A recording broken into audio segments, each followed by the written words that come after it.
Yo, Hey guys, it's Jay, and Danny Green. what's going on, everybody? Long time, Danny. Man, it feels like forever since we've gone live. I mean, the last time we got live was for ACCC, and man, what a roller coaster that was! That was absolutely bonkers, brother. So it's been quite a long time. Yeah. Last time I saw you, we were driving back from New York. Yeah, Toy Fair. It's been one crazy adventure after another, but and now we're back onto another adventure. So this is The train doesn't it stop. never ends, bro. It never ends. How you been though, Danny? Everything good on your end? Yeah, man. You know what? After Toy Fair, just went to California. Actually, did a road trip with my sister. But yeah, that was a long drive.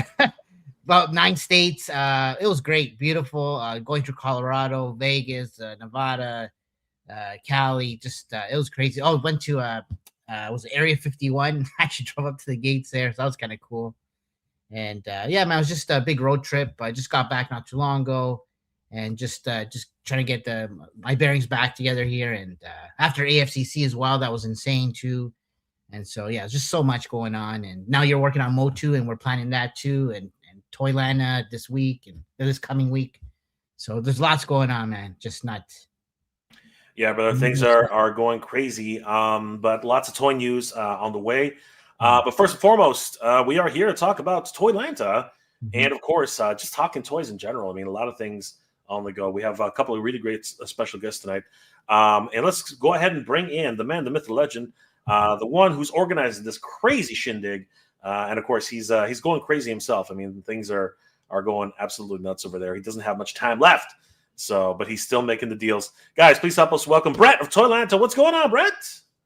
Guys, I was literally screaming behind the scenes, and that's what that little fun jab was about. I enjoy it. Yeah, right. I'm going nuts.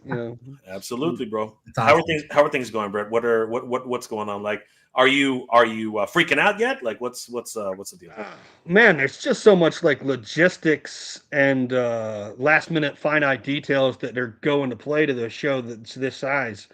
And it's almost Murphy's Law at this point. It's like something. It's you're playing Jenga. It's like I can't maneuver this piece or this piece falls kind of deal. And it's at the end of the day, I want to have fun doing this, so I have to like set aside some of the issues that are kind of not necessarily top tier issues. It might be to some people, but like I gotta we're trying to make a fun event. And that's the goal, is to have a fun event. Yeah. Man. Well, it was a freaking blast last time, so I can only imagine that it's grown leaps and bounds since then. I mean, like more like is there more space? Is there like last time it was kind of? It's about double the size of last year. Wow, that's Whoa. crazy, dude. That is it's about double. Last year was big, man. Shit. Yeah, it's yeah, it's big. It's big.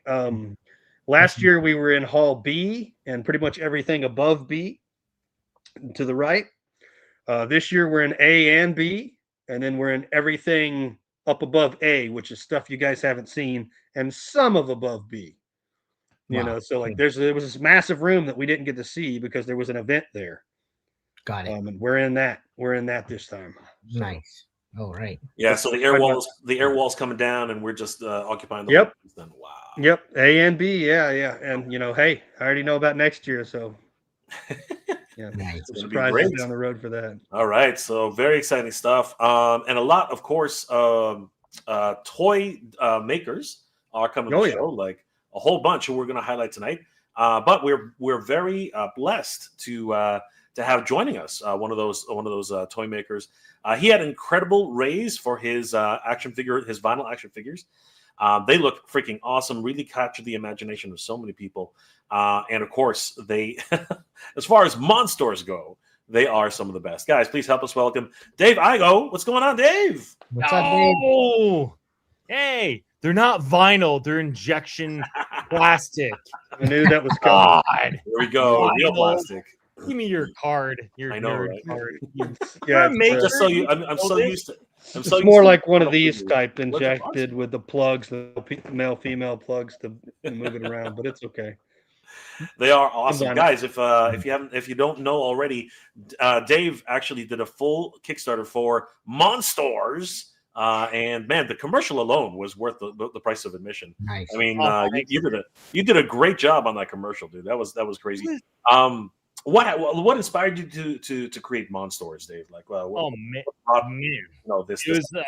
Oh, sorry, Jay. Sorry. Continue. No, I'm just saying. What gave you this crazy idea? Yeah, I don't know. I was looking at my toy collection of He-Man, Ninja Turtles, and Street Sharks, and like, what don't I have? I want, and I'm like, I want more buff animal hybrid monster guys with weapons. Nice. And modern stuff's cool with like tennis shoes and whatever. But I look at my Ninja Turtles. I'm like, I really wish that giraffe guy wasn't a basketball player. I wish he had like an axe. So that's where it like came from. It was like no tennis shoes, no wristwatches, and yeah, I just made that. And then I was like, the oars is kind of like an accidental thing. I'm like, oh, that just makes it so you make your own Monster, like all the various parts swap. And that was a fun feature, but man, it's the biggest pain in the butt when it comes to production because I have like a million parts I'm looking at right now. I'm like, gotta check them all against this head to this part to this thing and this thing to this thing. And that, I'm like, does it fit around here? Yeah, dude, it's been nuts. I'm really far behind. It's taken a lot longer than I thought, but everyone's been really cool about it. Only a couple people have really been vocal about how long it's taken, and they're super understanding as long as you're in communication. But yeah, that's the biggest thing I found. When we were dealing with the Flipboard stuff, it's kind of what's really crazy though, and it's really kind of freaking us out. There are people who are just not answering their emails. I mean, like that's what's really freaking us out. Like we've been sending out email after email and communication after communication, and the ones who aren't sending us messages back, we're like, don't you want your figures? Like, what's going on? Like, we're just kind of like left in limbo at this point. But yeah, a buddy of mine who did a Kickstarter before, he said you can have a kind of a thing that's like once you go through your final fulfillment part, you can send an email, be like, hey, if I don't hear back from me in 3 to 4 months, I'm just gonna accept these as a donation and donate them to like Toys for Tots or whatever. So, and that's already part of like my thing was making that a huge part of it anyway. So it's kind of like if they hit me up 6 months later, then it's like. They're now with kids, they're now with kids. I'm not keeping your money. I didn't know what to do with your toys. Now they're donated. I didn't make money off them. So you guys can do that. So yeah, kids would love Flipboard. They'd be like, what's this meta thing? Yeah. They love that middle finger for sure, dude. Like, yeah. Oh man. Oh my gosh. Too funny though. But yeah. So, how are things going? Because I do know, that they're up on BBTS and are a lot of they look freaking fantastic though. Like that's I think that's the biggest thing. How's that going? Are a lot of pre-orders coming in? Do you know what your numbers are right now for that? Dude, I only know my numbers from Kickstarter and Big Bad original like initial orders. But I just finally got up my pre-order site like 2 months ago, and I totally have botched like pushing it because I just want to make sure I got production to a stage first, and I was going to do a pre-order page push just to get those like final numbers in. So I've been kind of an idiot with stuff. I haven't promoted on social media, went kind of silent for a bit because I was focused on the news, like on the Kickstarter people, just kind of like sending them updates. And I should have copy pasted on Instagram, but I'm an idiot. Not Brett's on it, man. Brett's running like 8 different channels for 8 different things. And I'm like, I have staff. I'm not on nothing. What? I don't even email. I don't know what I'm doing. Anyway, I tried to text you something earlier. I messed it up twice. Remember, Dave? I texted you something twice and messed it up. Wow. It is what one it is. Thing that was fun though, Jay. One thing I was excited about though, when I was looking at the numbers between Big Bad and Kickstarter combined, was a concern I always had. And one of the things I really want to push with Monsters is make sure I didn't have like a villain that looked cooler than the good guy. If you if Star Wars never existed and then someone made a Kickstarter for Luke Skywalker and Darth Vader, it'd be 9 Darth Vaders for every 1 Luke Skywalker sold. Yeah, you know what I mean? It's just like, oh, white kid in a row with a laser sword versus cool looking villain guy. It's just like with everything. So between Shamumu and Sting Cobra, they were under 800 each, and not including variants and everything like that. So like the main versions were about 800 each, and they were within 15 units of each other. So that was pretty cool. Like Shamumu was like 5 better than Sting Cobra with Kickstarter sales, and Sting Cobra is 20 better at Big Bad Toy Store. So Sting Cobra is beating out Shamumu by only 15 units out of like 800, which is kind of like crazy. I felt really cool about that. Then each variant was about the same in terms of like the difference between, you know, A and B. So that felt really cool, you know. Awesome. That is excellent. And, you know, congratulations again. I mean, it was a great campaign, and it keeps going, man. Like, obviously things are just rolling along, and man, it's crazy.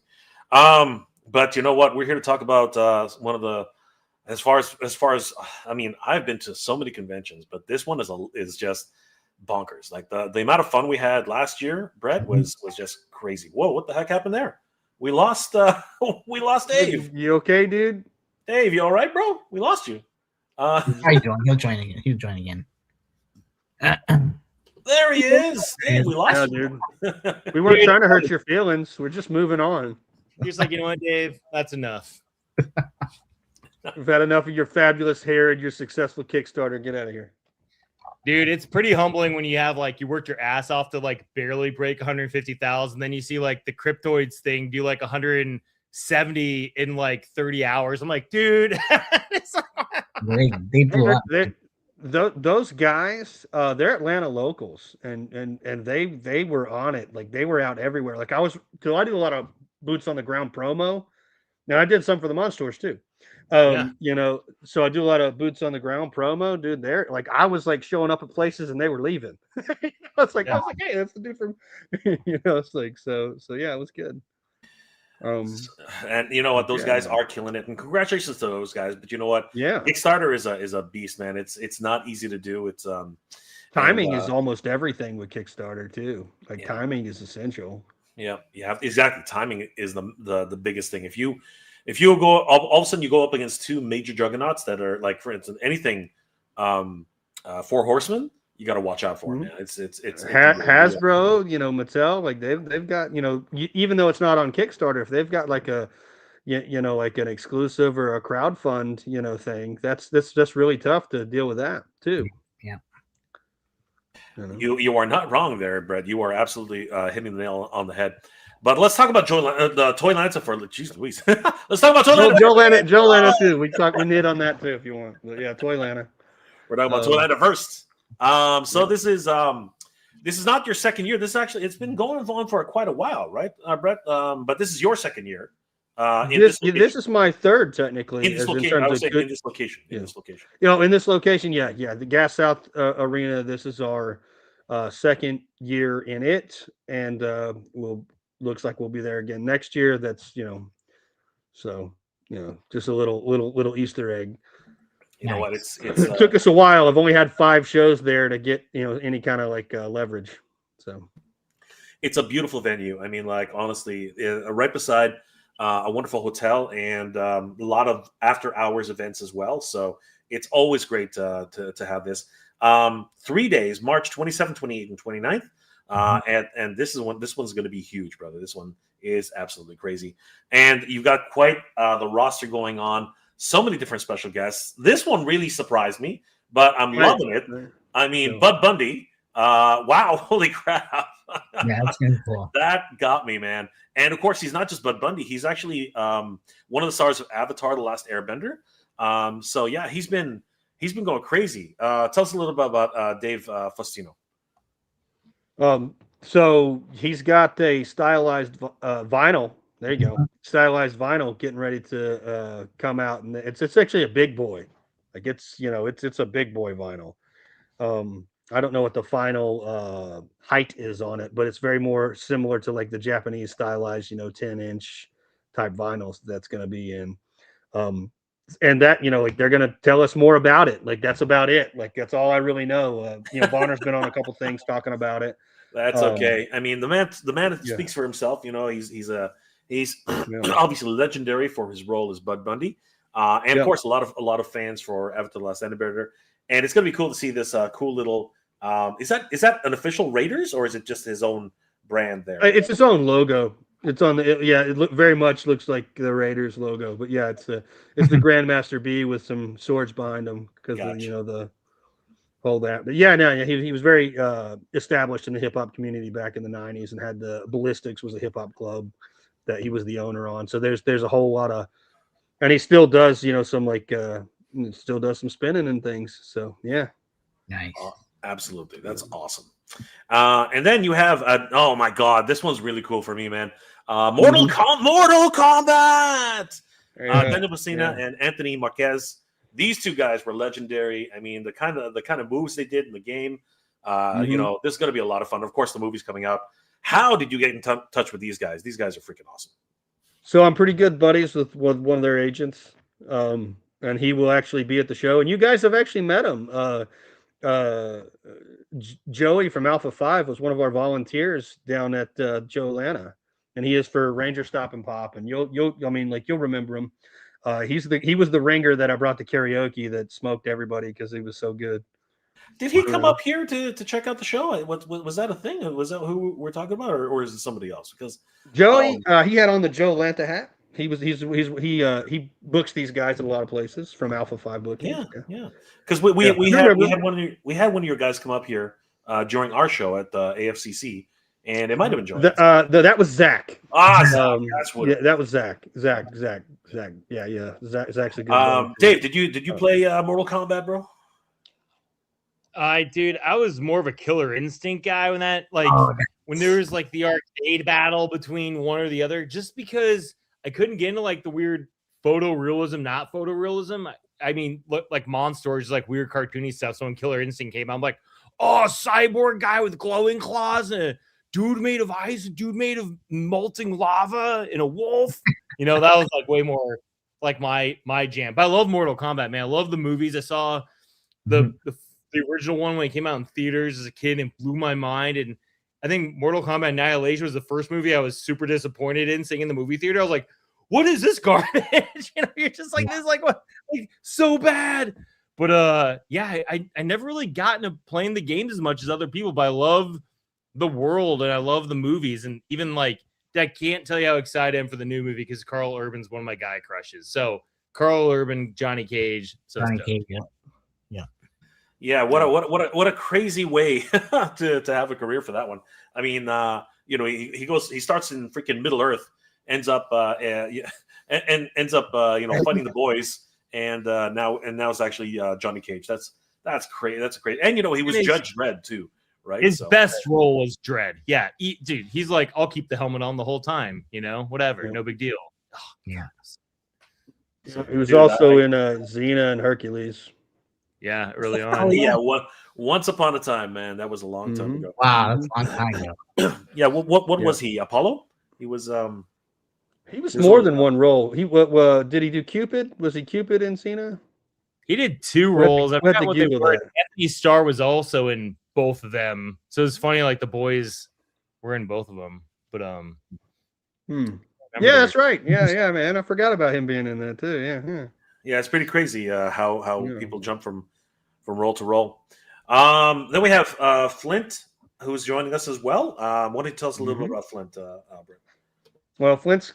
You know, if you watched cartoons in the '80s, especially anything Sunbow, I mean, you know, he was involved. You know, Transformers, GI Joe. I think a lot of people, you know his work from Transformers, but he's also, you know, very, very into Joe, like very much important into the Joe from Sunbow. So, you know, Flint, and he's just a stand-up awesome guy who's in like a bunch of stuff, and he does all kinds of stuff with like gaming and IPs and all kinds of stuff. I think he'll have a tabletop game that he's going to be selling or testing at the show. Cool.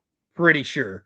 And like I said, Flint's in all kinds of, like, he's, you know, and Fievel, right? He did a American Tail. Yeah, like part two. Part two. Cool. Yeah, Fievel Goes West. Different how different that was from an American Tail. I remember as a kid watching American Tail, and there's like all this trauma and darkness and like near death. And then Fievel Goes West was like, oh yeah, Don Bluth's not fresh air. Yeah, this like, happy movie. I'm like, wow, it's totally different. It's crazy. Yeah.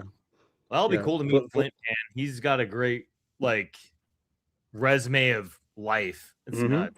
Oh yeah, he knows everybody, man. Like, you know, I know a lot of folks, and it's like Flint's name comes up in everything, like toy industry stuff, voice acting stuff. People I know, like, you know, actual actors in things. Like everybody's like, oh yeah, Flint, he's awesome. I know Flint. So I mean, he's everywhere. Yeah, that's awesome. Was it through an agent? Most of these, I'm assuming, are through like agents that you know or something, right, Brett? Well, actually, Flint, I share a couple friends with him, and this was kind of a thing. His buddy Mike actually came up to me ToyLanta last year, or it was Joe Lanta the year of the hurricane. And I think we sat down and talked for a few minutes about having Flint as a guest, and we ended up getting him at Joe Lanta this last year, and he's coming back for ToyLanta. Awesome. So, yeah. And he's good buddies with Michael Charles Hill, so he was Sunbow as well, and he's like our show and personal friend. We love Mr. Hill. He's amazing. That's cool. So, Awesome. He should probably be on there somewhere. Yeah, we're also going to be welcoming back Steve Cardenas, one of the Red Ranger and Blue Ranger from Power Rangers. It's always great to see him. Greg Berger, wow, that's awesome. He's an incredible voice. He's in everything. Yep. Tell us a little bit about that. He from our childhood, he's Grimlock, Spirit, Firefly. He did Mysterio. He did Craven from Spider-Man the Animated Series and all kinds of other stuff. But he's in my phone as Cornfed. So, because he did Cornfed from Duckman. So oh my god. so Cornfed. Yeah. But he's like, there's not a whole lot of guys out there with the same roster. He's done a lot. Yeah. It's crazy when you look at like a voice actor's IMDb versus like other actors. Even actors have been in a lot. Voice actors are in like hundreds each. It's like crazy. Everything. Like he's in everything. And Odie is probably his, a very famous voice acting credit, from Garfield. Oh, awesome. Odie doesn't talk. How does that even work? Like I don't understand how. I guess you do the, everything's got a thing. What was that, Brett? Was it? That's awesome. Yeah. Pretty accurate. Kerrigan Mahan. Oh my God. Yeah. Gold. He's awesome, dude. He's awesome. Yeah, you guys are gonna enjoy this guy. Like we hit it off pretty good. So he's definitely very much a guy to hang out with. He's real fun. Yeah. And he's Goldar and the Magna Defender. Two polar opposites.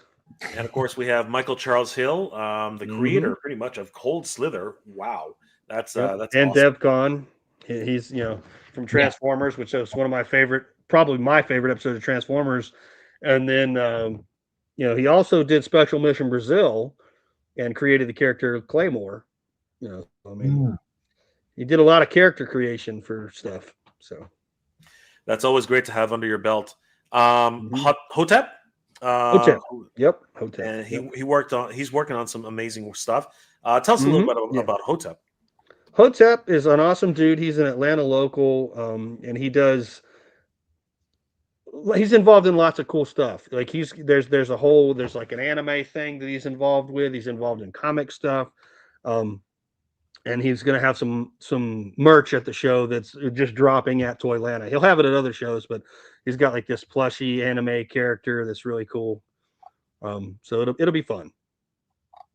I think you guys will enjoy meeting him. I've talked to him on the phone. He's a really nice guy, and I've actually not met him in person, but I'm very eager to meet him because we've had a couple conversations. He seems like kind of a jack of all trades kind of guy. Awesome. And then we have a lot of Power Rangers this year. Michael Goto. Holy crap. The White Ranger himself. This is awesome. Yep. Young Tommy Oliver, man. Yep. Young Tommy Oliver. Michael's stand-up great guy. He's a California dude. Yeah, he's really good. And we have a lot of Power Rangers because we are going to be doing some Ranger stop and pop promotions because that's one of those shows that just got under the blanket this last year. So nice. We'll be doing that and giving out tickets and some special things for that as well.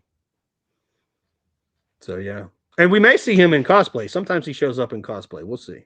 Nice. That's fun. Like when an actor shows up in their own cosplay. That's awesome. Yeah. It's pretty fun.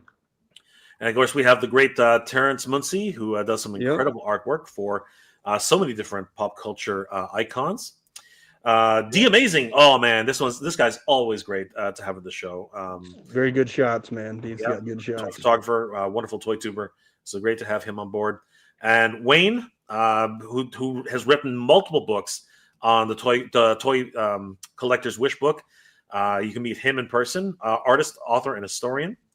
And of course, also an Atlanta local. So also an Atlanta local. And of course, the great Joshua Skye, writing the lore of Master Universe, heavy metal, and so many different. I didn't even know he was doing movie-related writing. So that's freaking awesome. Josh has got his hands in all kinds of stuff. Yeah, absolutely. Yeah. So it's going to be great to see him at ToyLanta 2076. And of course, Arl Carson.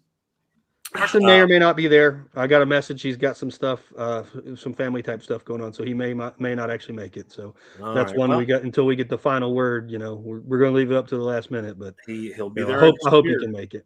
He'll be there in spirit, that's for sure. And Jason Flowers, he's worked on so many books for IDW, Boom, Image, Dynamite, Oni Press. The man's resume is absolutely astounding. So. Great also an Atlanta local. I've known Jason for probably 20 years. Super great guy. And he's done some stuff with like Aliens and Mars Attacks, and those are properties that I really like. So like aside from and he created Bounty Hunter Bullfrog, which is kind of right up there in the like Ninja Turtles type. I've never heard of this. I need to look that one up. Bounty Hunter Bullfrog. Yeah. It's exactly what it sounds like. It's exactly what you think. So cool. Yep. And then some dude named David Igo. I mean, like, who's this guy? I don't know this guy. Chump. He's a chump. Oh, hey, Dave. What's going on? Good hair. Who's that guy? Yeah. Dave, tell us a little bit about yourself, Dave. Yeah. What'd you say, Brett? Sorry. We had to pull so many comments of like ladies hollering at Dave. Can't blame him. Married, He's so beautiful.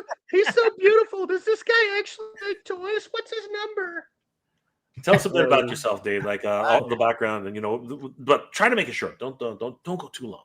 Okay, I have an impressive IMDb history as well. But I've been working in the industry for like 20 years. Designer, Gentle Giant, to Sideshow Collectibles, designer turned creative director, and now Tweeterhead is my main focus part time. And made my own toy line, Monsters and Kaiju Doom. And then I do a little freelance, did the Slash vinyl figure for Mondo. I hate saying I did it because I did like a good chunk of it. And then Hector came in and helped finish the sculpt. Yeah, I worked with Mondo recently and Josh Brown Customs, on a couple things, which I'm not sure if we're going to talk about a thing tonight, but that's up to Brett. But just dabbling in a lot of things. Very cool. That's short enough. I'm sorry. I apologize. Just a few things. All good. Good.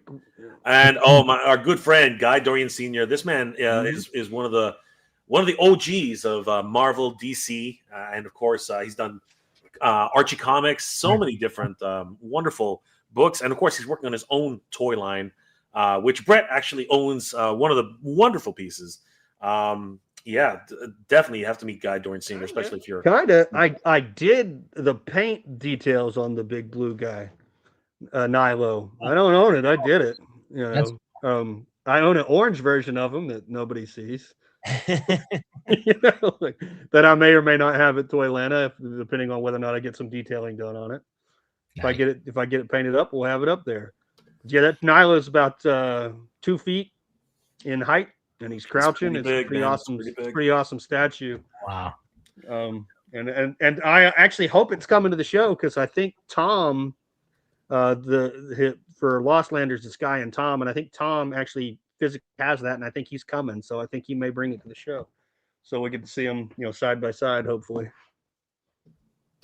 That'll be awesome. The two different variants together, that'll be sick. Yeah. Oh my gosh, Blake Wright, obviously Toy Collector Magazine. And so many other wonderful publications. He's going to be there as well. So definitely, if you want to try and get your hand at being featured in Toy Collector Magazine, you got to talk to Blake.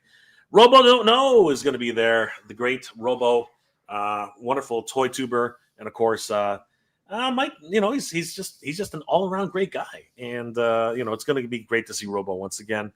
And of course, John Anderson, great cosplayer, actor. He's amazing. He's been in so many different productions. Logan Lucky, Pitch Perfect 3, Tonya. He was in Jumanji. Holy crap! So it's great to see him there. He's a toy collector. I did not know that. He's a toy collector. Yeah, so I met him through G.I. Joe. Get out of town. Like, he's a big GI Joe toy collector. Yeah, that's how I met G.I. John. Joe Wearing, bringing everyone together, you know. yep. He was wearing the same Cobra shirt I had on at a convention, and we were like, hey, and then it was like, you know that guy, I know that guy, and it was cool. John's awesome. That's awesome. Speaking of toy collectors and toy designers, Eric Arana, of course, is a wonderful toy designer. He's worked for so many different companies, including Hasbro. One of the founders of Boss Fight Studios. So, of course, Vitruvian Hacks, Chaos, Impact. Definitely want to meet this guy. He's doing some incredible work. And definitely chew his ear off about how toys are designed. And Super nice guy. Some of the stuff he did at his time during Hasbro is definitely some of the best stuff out of that Modern Joe era. And that's not just my opinion. Like, like a lot of people share that same opinion. Like, he definitely, that era was, a lot of designs were, they're good toys. Like, even though like some of that era, like I wasn't crazy about some of the packaging and stuff, but it's just like, oh man, that figure was amazing. So, yeah. And what do I know? I own a GI Joe show. Incredible. Like, guys, you can meet all of these wonderful guests at ToyLanta 2026. It's going to be absolutely crazy. We'll have some more to announce too. Maybe some more exclusive stuff. Still only a week away, and we're still announcing. Mark Hamill, is he going to be there? Mark Hamill? No, Mark Hamill will not be there.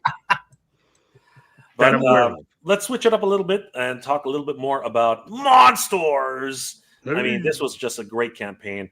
Tell us again about this, Dave, because honestly, I'm hoping is a comic book coming. You know what I mean? Because like you got some great artwork. Love the stickers. I love that two-headed bear. Has to happen, man. Like three-headed bear. Three-headed bear. It's tucked underneath Muumuu's head. Yeah, it's a bear made of that. That's what everyone loves.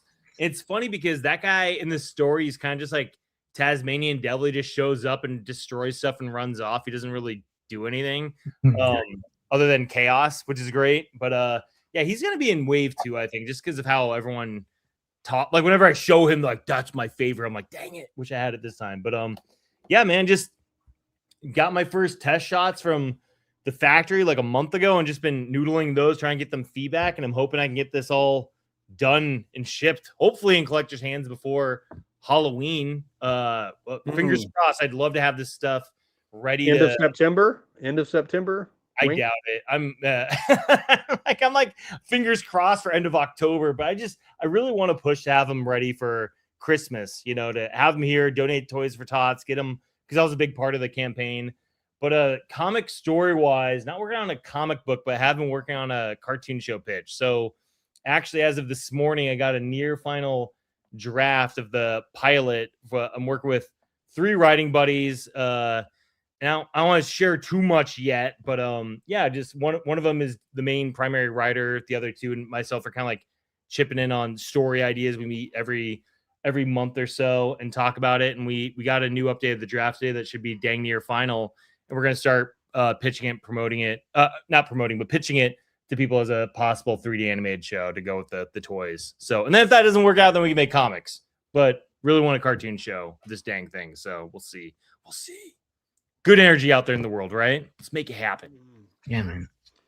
Can I make a suggestion about the 3 bears guy?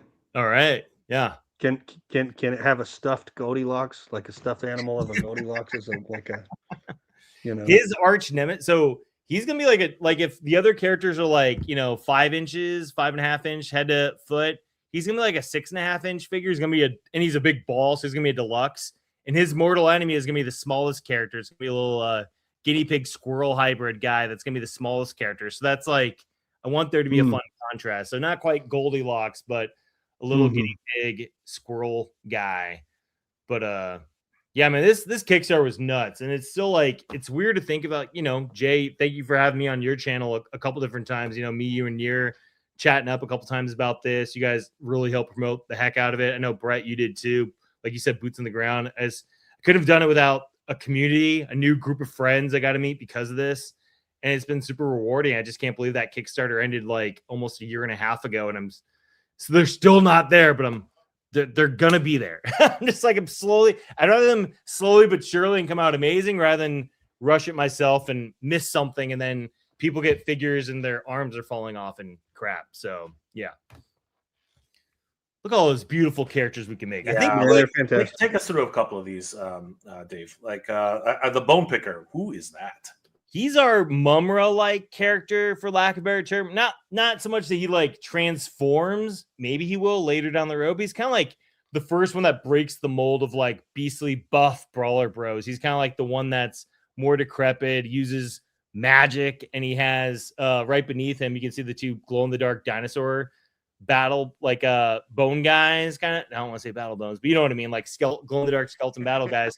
They're like his muscle. They're gonna be his like Bebop and Rocksteady. And so instead of him doing the fighting, he has other people do the fighting for him, and he uses magic. But I'm pretty excited about him. Necromancer. Yeah. Well, I mean, kind of sorcerer. I always forget the difference between a sorcerer and a warlock and a wizard. There's always like, oh, sorcerer has innate magic and a wizard needs a staff or something. I always forget the rules of D&D. But yeah, he's going to be the mischievous one who's kind of the bad guy, but kind of like a sympathetic bad guy where you find more about his past. Like, oh, this guy's actually got a raw deal. And then Sting Cobra's just a jerk. So Sting Cobra's like the real, like just jerk. You know, and Bone Picker's like kind of the jerk. You're like, oh, this guy had a rough life. Like, I kind of get why he's here now.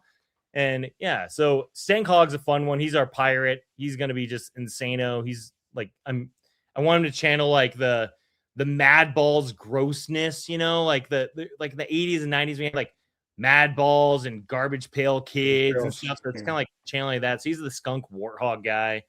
And then I just, you know, who doesn't like skeleton warriors, glow in the dark skeleton guys? Can't think of any of those being done before. So I wanted a couple of those guys. Want to introduce dinosaurs and there's kind of a logic why some are more prehistoric and some are more modern. So it's going to be, we're going to die like a little bit of lore, nothing crazy. I want the lore to be like fun and layered, but not like so overwhelming. You need like a tutorial. You know what I mean? Like sometimes you enter like a fun world and you're just like confused right away. I don't want this to be confusing. I want it to be fun, easy point of entry. It has some shocking moments. I want there to be death in it too. I don't want it to be like super kid friendly. I want it to be kids can watch it, but some trauma. I feel like that's a missing component. Humanoids.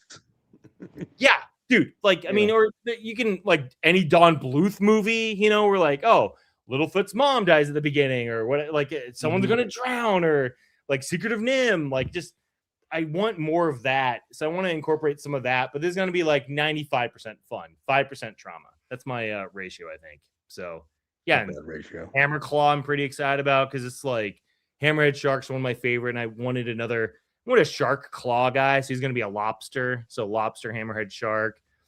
Windfang is gonna be like our elven type warrior. So a lot of people love like elven mythology and kind of like the look to elven, you know, armor and stuff. So I thought like a white tiger, snow owl would be a cool combo for that. So he comes from a place called the Up There, and they're all like snobby snobs kind of people. They're like, oh, this is the right way to do things. Like they're in their bubble. Hippopotamus Rhine is my hippopotamus rhino. I want to do a hippo mix of something, a rhino mix of something. I couldn't figure out what to do, so I just mix them together. So we get a rhino hippo combo. Unlike, you know, mixing a warthog and a rhino or two other cool animals together, you know. Yeah, and then crocodillo. I just, you know, crocodile armadillo. Just the idea of like, I got the idea loosely from like Wheelgator, you know, just like from Mega Man X. It's like a gator that like curls into a ball of spikes. I'm like, oh, what could be like? Oh, armadillo does that. So just. And then Bug Boss is going to be like creepy crawlers, you know, and kind of like another gross factor of this world, but bugs, you know, I'm like, how can I do bugs? I want bugs. It's like prehistoric animals. Prehistoric animals have like their own DNA in this. I want bugs to also be kind of like the more mutant thing. So yeah, there's Josh Brown. There's that guy. Going through a few of the. You tell me when to stop. Yeah, no. You can keep going, Dave. But let's say hi to a few of the chat. Yeah. Josh Brown Toys in the house. Dave, what's going on? Good to see you, brother.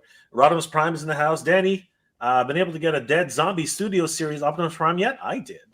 He's trying to make you jealous. Yeah, right. Gotta get one of those for sure. Absolutely. Yeah, the pre-campaign marketing was on point, Dave. Which was, you know, they worked really hard on that campaign, and of course, so did Cryptoids. Cryptoids just was everywhere. They were absolutely everywhere. Yeah. I think they had like 2,000 signups on their Kickstarter page before it launched, and I had like 500. Like by the time mine launched, like I worked my tail off, but they have a great marketing thing and channel and everything. But yeah, they had almost 2,000 people signed up before it even launched, which is awesome. It was They've got a crazy. fun, like toy channel and stuff too. Yeah. Yep. 100%. They also they have a great podcast as well. Yeah. I almost thought it was a little homie figure for Bud Bundy. Yeah, honestly, it does kind of look like that. It gives me those vibes too, except it would be like the Galactus of homies.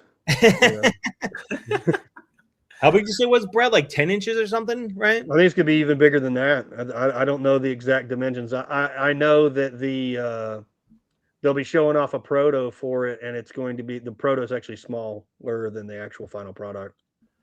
They say Ed O'Neill taught David how to fight, as Ed is a third-degree Gracie Jiu-Jitsu style black belt. Wow, that's crazy. O'Neill is a bad man. He very much is.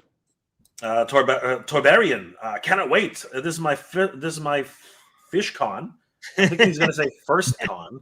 At age 55, living my best life. This is going to be epic. Well, bro, you got some sensory overload coming your way, so gonna love to see you, man. It's going to be great. Nova, what's going on, bro? Anthony Marquez. Yeah, Filipino representation. Absolutely, bro. He's going to be there with bells and whistles on. It's going to be so cool. Nova, Cupid and Caesar. That's there you who go. it was.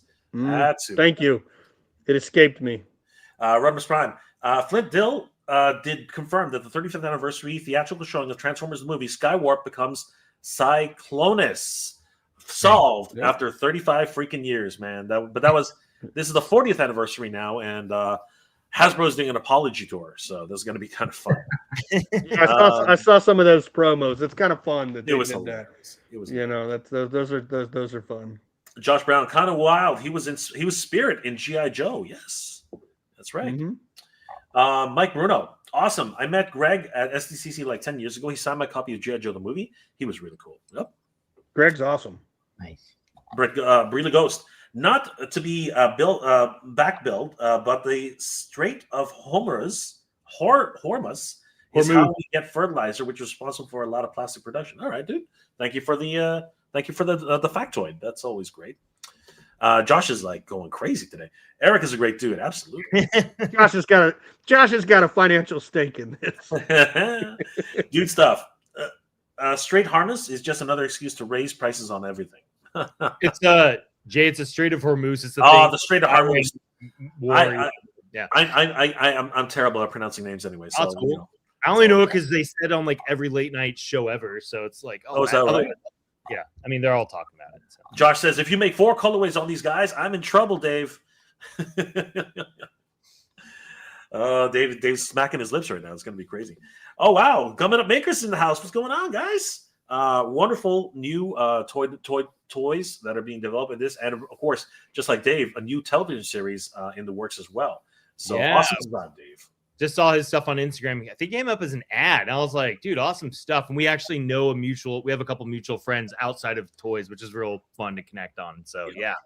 It's a small industry, and you know what? But it's a fun industry, and that's really what makes a difference. Rodimus Prime, did Conan the Adventurer have a wild fang in it already? Wind Fang? I gotta look that one up. I don't know, maybe. That's interesting. I love that show. That show was a great show. And Jabbar Robbins, what's going on, bro? What's up, Jane Gang? Good to see you, Jabbar. Always good to see you, Jabbar. Hey, Jabbar. All right, so Danny, what are your thoughts about the Monstors? They're sick, man. I love the fact there's so many characters. Thanks, man. Yeah, I just want to have so people can see what the future could be, not just like here's the first 2, but and that's exactly. That's cool, man. I want to get a variety. Like the gross guy, the bug thing, glow in the dark. I didn't want to be like here's a bunch of the same either. So that was you're like hitting all the points, bro. So that's cool. Yeah. Thanks, man. Yeah. And guys, if you did back the Kickstarter, you can have, of course, a whole host of different characters. And actually, if you're late on the Kickstarter, you can just head over to Big Bag Toy Store and take a look at some of the great Monsters that are available right now. A ton of different colorways, which of course is why Jeff was a little bit scared there.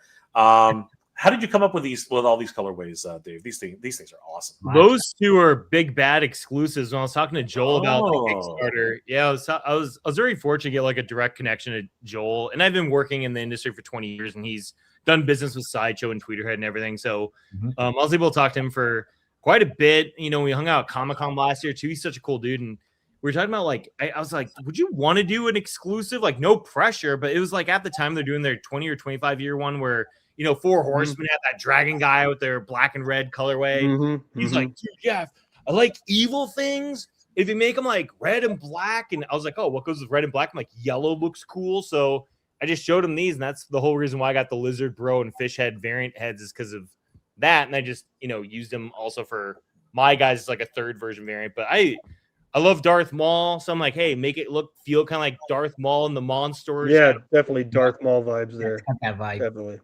Yeah. Look at that. Oh wow. It'll be fun. These were actually all digital renderings just because I didn't have the time or money to do final painted prototypes for all of them. But I'm working with the factory right now. Actually, on the glow in the dark variants, those are really janky Photoshop jobs. And I've been talking to quite a couple of friends and collectors that collect a lot of glow in the dark stuff. And I came up with some pretty wacky colors that are quite different from what was advertised. But I think anyone that collects glow in the dark are going to appreciate what we're going for with those. So I'm excited. That's going to be my next, I think hopefully my next big update is showing like what we're going to try and do with the factory on the glow in the dark versions. So Shamu was a fan favorite for sure, but honestly, I gotta give it to Bulltooth. This guy Like it. This guy just looks like a derpy mess, and I love it, man. He's I love him. I wanted each variant to look derpier. So like him and Ven Nom Nom, who's seen Cobra's variant, I just want them both to look like doofuses. Like we look at their face, just like, dude, this guy was dropped on his head as a child. Offend anyone who's actually dropped on their head as a child. I was, so I can say it. But yeah, I'm glad you noticed the derpiness because him and Ven Nom Nom's like biting his tongue. He has like one big eye and he looks like kind of an idiot. So I want him to be fun idiots. The variants. So. Yeah, man. I'm all in. It's kind of like what's it called? Lilo and Stitch. You know what I mean? They're just kind of they're off kilter, man. They're off kilter. Yeah, like this guy. He's kind of derpy too, man. Like seriously, they got the angler look, right? Yeah. So caught out like a deer in headlights face kind of a thing.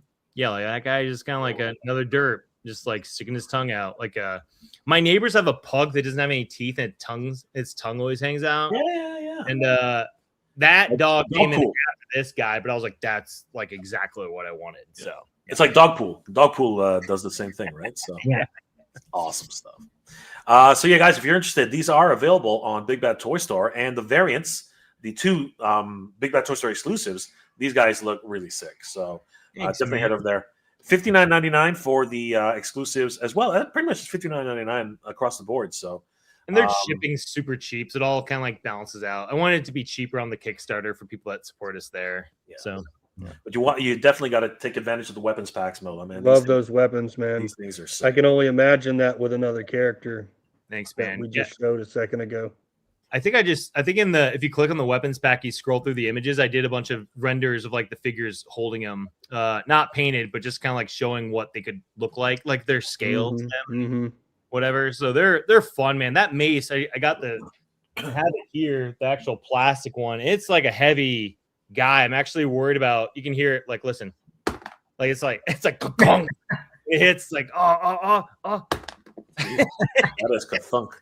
I'm worried like the wrists aren't going to be able to hold it up straight. So I'm like really working with the factory, make sure like the wrists on the weapon holding hands are like tight because this bad boy, him and the shield are the heaviest ones. So. Yeah, got the shield here. This is like my first. Whoa, it's massive. Yeah. Nice. Pretty happy with it. So like they won't go in, like you don't open the hand and put them in. We're actually working on a component, so you take out the bottom. Oh, cool. That's cool. It's like more locked in kind of a thing. That way. Go ahead. More companies should do that because I like trying to finagle things into the hands. I feel like I'm gonna break the hands off sometimes. I mean, like seriously. Totally. They're kind of open just because of the casting process. We had to make them look like I couldn't make them just totally shut. I wanted to do that, but it'd be like it'd have to key off a certain way, and I was like, it's a mess. So they're pseudo open, so it looks like you'd shove them in, but I'm going to include like a little like how to with each figure, just like especially with the weapons pack. So like you just take off the end, put it in, and put it back in. So Yeah, So that's good. really cool. That's that's an awesome solution. man, Just with the theme, there's a lot of modularity to them, right? A lot of plug and play, right? I guess you could swap the bottoms of. I didn't even think of that. Yeah. Brett, whoa. We even have some additional head packs, which I really like. These are really cool. Yeah, for a lot of the color variants, I did like here's a color swap. So like I did, Bulltooth is obviously a color variant of Shamumu with different weaponry head. And I never did a Shamumu head in Bulltooth colors. I never did like Van Nom Nom and Sting Cobra colors. So there's a lot of color swaps. So I want to offer those guys in the colors that they don't have. So if you buy the figures, you get those head packs and get like matchy kind of fun stuff. So they're all team with the other characters. So yeah, Bulltooth and Shamumu colors, Shamumu and Bulltooth colors, Van Nom Nom, Sting Cobra colors, Sting Cobra and Van Nom. So it's going to be some smart. Really cool stuff. Reusing that tooling. Absolutely. That tooling. Exciting stuff. And then guys, sorry, none of that. Guys, don't forget, these are available right now on Big Bad Toy Store. Just head over there, type in Monsters, and you guys are not going to be disappointed. This one's so much fun. But you know what? Honestly, Dave, I wanna show everybody the commercial. The commercial was freaking awesome. Let's take a moment, guys. Let's take a moment and take a look at this commercial. I think you guys are gonna agree. This one is just so much fun. So hold on for a second. Let's go ahead and share the screen. And here we go, guys. This is Monsters. So let's have a look. Hey everyone, welcome to the official. Oh, sorry, that's not the one. It's up here. There it is. If it ever plays. I know Kickstarter, like the video thing, takes a second. Beastly Buff Brawler today. New toy line of Beastly Buff Brawler Bros battling it out to see who will reign supreme. Monsters! I'm Shamumu, the Oceanic Battle Boss. And I'm Sting Cobra, the venomous spike scoundrel. Who will win this epic battle between the first two Monsters? You're going down, Sting Cobra. Not a chance with that ugly mug.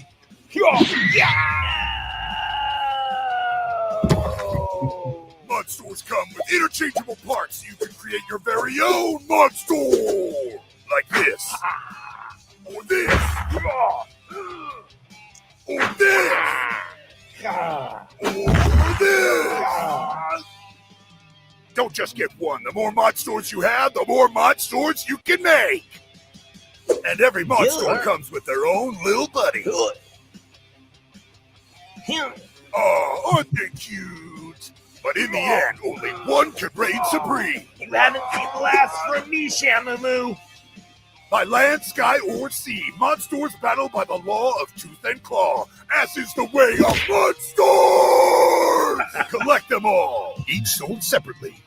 New from Igo stuff. Dude, I love that. That was just so cool. That was an awesome commercial. Like that seriously is great.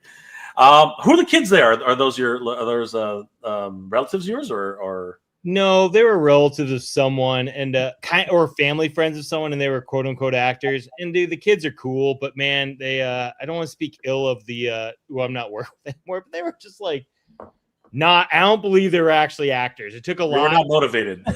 They were unmotivated. Dude, I'm pretty good at getting like people excited. I have friends who are super introverts. I get them to come out of their shell, and these kids just like didn't want to say any lines. So all the I'm Shamumu and I'm Sting Cobra is supposed to be like the kids saying it, and then the day of the shoot, they just like didn't want to say any lines or anything. I'm like, how am I gonna do this? I was like freaking out because it's like it was an expensive thing to do. It wasn't just like, oh, shooting in my house. So like rented a set, built a set, or rented a space, hired an actual DP. And I was like, oh, dude, as we're shooting, I'm like, I got to shoot as much of these kids as I can and then get them out here as soon as I can. They do all these close-ups with just hands. And then so all the close-up hand shots are like me and this girl that was like an assistant on the set. For us that day, we're just like, all right, kids are gone. Let's do close-ups. And I did all the VO for all the characters that weren't my buddy Aaron LaPlante, who did the main Monsters voice, like the main voiceover guy. He does the voice for Spear and Primal, the main caveman. No way. Yeah. So he was. That's awesome, dude. So, Brett, if in a future ToyLanta you need Aaron LaPlante out, let me know, because that guy's he's such a cool dude, and he's done a bunch of stuff for video games and other animation stuff. But yeah, Prime was like the main thing. But Cool. that was a challenging day. But man, that thing came together in the editing with all that. I was so happy how it came together. So cool. Yeah, it was like so cool. I was worried. Oh, dude, that commercial just hooked me, man. Like when I saw that and all the atmosphere with the reverse shot, like you fill it in, you fill the room with the atmosphere. But I love the way you reverse it and the smoke looks like it's coming out of the room. It's so much fun, man. I like it. That was as awesome. soon as the DP was like, I have a fog machine. I'm like, bring it. We just like fog that place up. It was so fun. We might have. One thing I have to ask, because I saw it, and you know, I'm going to ask about it, dude. When are we getting that? When are we getting this playset? Like seriously, bro. Well, like, we need this playset. That thing's a phone. Like my buddy Darth Rimmer, who's awesome. I've worked with him for 20. Like I've known him for like 15 years, but he's like a fabricator, MacGyver of maker of things, and he made that for me within like a week and a half out of foam, and it lights up and everything. But I was working with Erwin Pop on an actual like that's called the magma mounds. It's actually where Bone Picker lives. We're actually going to design something that could be more like a snake mound, because that thing's. It's awesome. It's like just kind of like a face right now. I want something that has a little bit more like features and other like, oh, you can put Bone Picker up here, characters fight down here. So we're gonna design weapons rack, weapons rack. Yeah, weapons. You need like a weapons rack, maybe some sort of strength tester or something of that nature. And a strength tester. I like that. Yeah, and then like maybe a parts rack where you like plug in arms that can like be in the wall and come out. Yeah, like it's like like yeah, because like that's actually so the substance that makes you because one of the challenges in the story was like, all right, is it just like page 1 people can just pop off arms, just like, hey Frank, and just like take each other's arms and pop them on and off. So we're making like the first story be the introduction of like how we get to like the first Monster. And so the magma mounds has the substance called the goop, and that's where when you digest it, you get the power to be able to, like, if you lose an arm in battle, you can pop it on and off. So that's a perfect place to have it, Brett. So that's a great. I'm stealing that one. Hey man, I'm freelance. You just holler at me. I'll help do some design work. What's it called? The idea generator. He's going to take his cut. I love Josh's comment. They probably weren't. The kids probably weren't unionized. So. Definitely weren't union. Definitely not.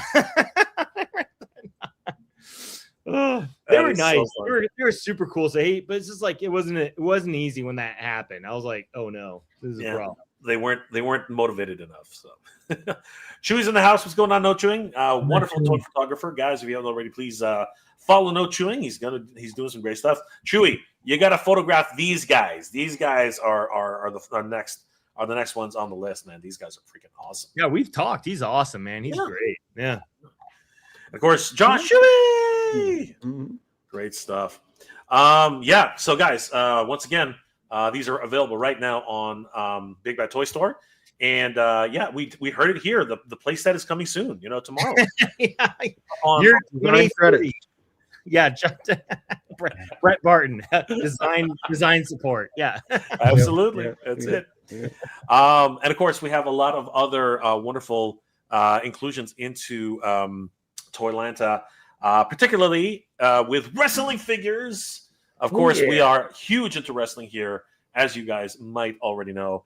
And the flame is on for El Dragoon. Hey, man, I like that tagline. The flame is on. This is going to be freaking crazy. Marvel might get a little irritated, but I like it. The flame is on. That's right. There it is. Flame on. Look at that, Danny. Holy crap. Danny's freaking hot as hell right now. The flame is on. Okay, right. The flame. That's right. No copyrights here.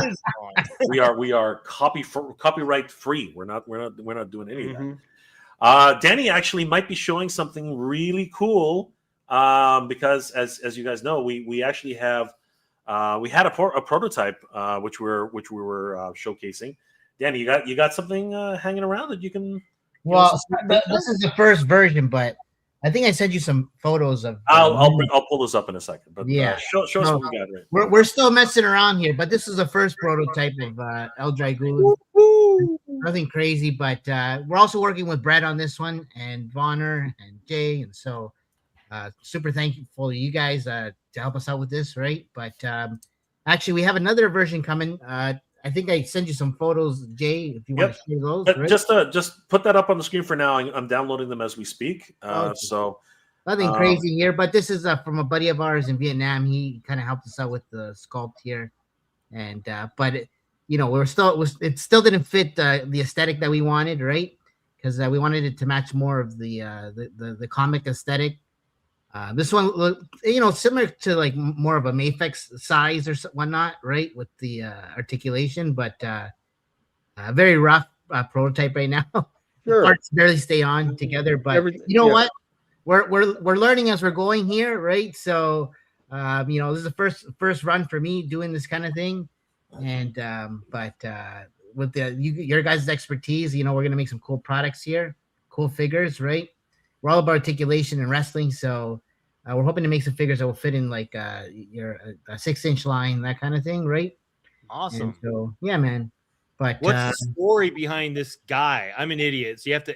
I mean, other people in the chat also might not know. I'm just speaking for them. Yeah, 100%, and that's fair, man. So it's about a washed-up wrestling champion who discovers his bloodline belongs to an ancient order of warriors, fighting evil from another world, and he's got to return to the ring as El Dragoon when he learns a supernatural war is secretly unfolding inside the world's biggest wrestling league called the Nail.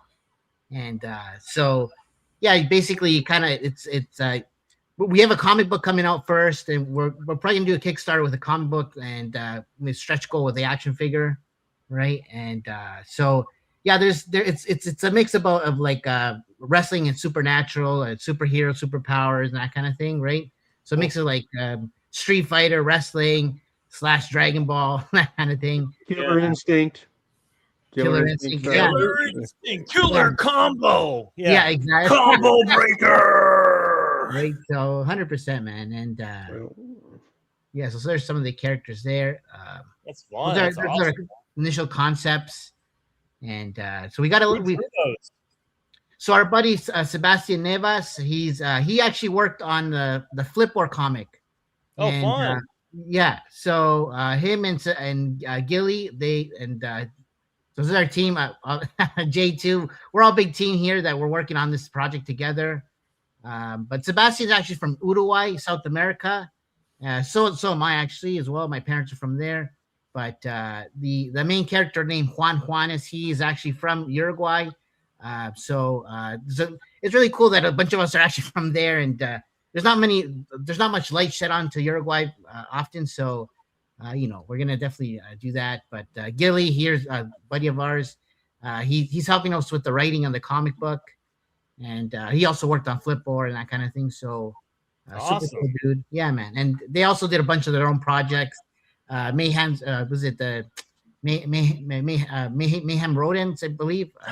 No, the Galactic Rodents of Mayhem. Yeah, there we go. Yeah.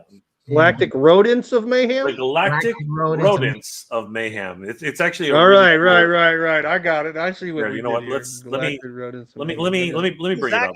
Yeah, show them what they exactly. Yeah. So they went through a Kickstarter too, and they got funded like 3 times, I believe, if I'm not mistaken. Yeah, Gilly does a lot of his projects with Kickstarter, and he's had a lot of great success. Let's see if we can find there they are. There's Grom. So this is the Galactic Rodents. Galactic Rodents. That's right. So yeah, these are capybaras, believe it or not. Yeah, so he's got a whole comic book based on a bunch of space capybaras. What's it called? Galactic Rodents of what? Galactic Rodents of Mayhem. Yeah, I love it. Yeah, I wonder. Galactic Rodents of Mayhem. I got some reading to do. Yeah, there it is. The man. I had to stop there. Sorry, guys. I had to stop there for a second. There it is. The Galactic Rodents of Mayhem. Actually got a theme song, believe it or not. We gotta take a look at that. But hey, look. Shamumus actually makes an appearance in one of the books. Dude, I'm gonna sue him. No, I came up with the idea of an underwater buff shark whale guy with buff arms that comes out of the water and bipedal. How dare they copy me? Hey man, as long as you stay away from my red hair, we're fine. I love it. I Oh, love it. man.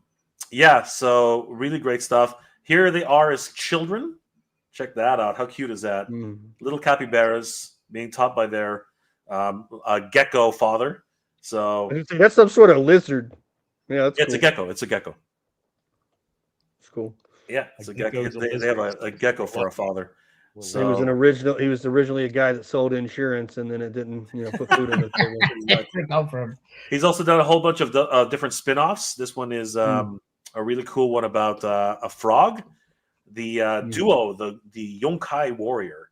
So this one is a lot of fun. So yeah, he's Gilly's done a lot of great projects, and he's working, of course, with us for not only Flipboard, but also, of course, El Dragoon, which we're really excited about. Here's some of the actual other books he's actually done. So Galactic Rodents of Mayhem, Gangon, which is their father. That's actually the gecko who raised them. And I thought, I was hoping we actually could see the theme song here somewhere. I thought he had it. If you go to Reels or whatever, like the play thing up there. I think maybe it's under the Reels, right? Yeah. So let's take a quick. I don't know how to use the internet. You guys are teaching me as I'm watching. I learned this because of social media people that showed me this. So yeah, I'm also an idiot when it comes to. I am now a member of Skynet. Whoa.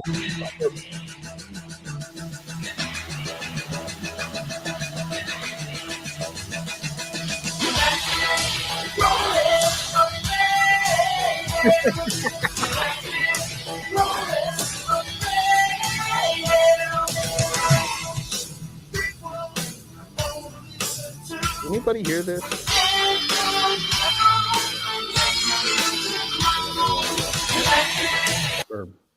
So he actually has a music video. I don't know if it's here somewhere. Here it is. This is the actual music video. Check this out.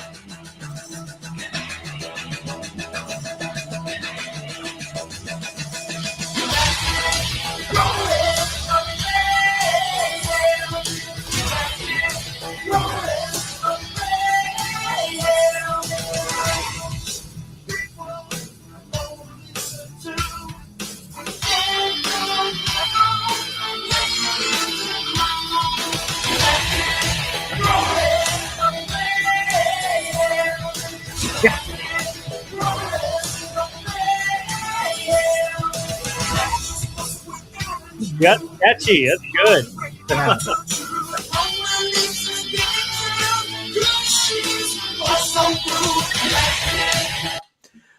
Yeah, so you guys can watch that at your leisure on Gilly Red's Comics. It's a great concept. I mean, he's been some really, really cool stuff. So we're really excited about his inclusion, and of course all the work he's doing for us with. I gotta go back. Come on, there we go. With El Dragoon, of course, and but we got to recognize the man, the myth, the legend, Danny Green, who came up with this concept. Danny, how did you come up with this? Because honestly, it's a vast world that Danny's actually built up. How did you come up with this, Danny? Well, you know what, man? Like everybody else who grew up in the 80s and 90s watching wrestling and Power Rangers and playing Street Fighter, Killer Instinct, Mortal Kombat. So, I just wanted to combine all this together kind of in a cool story.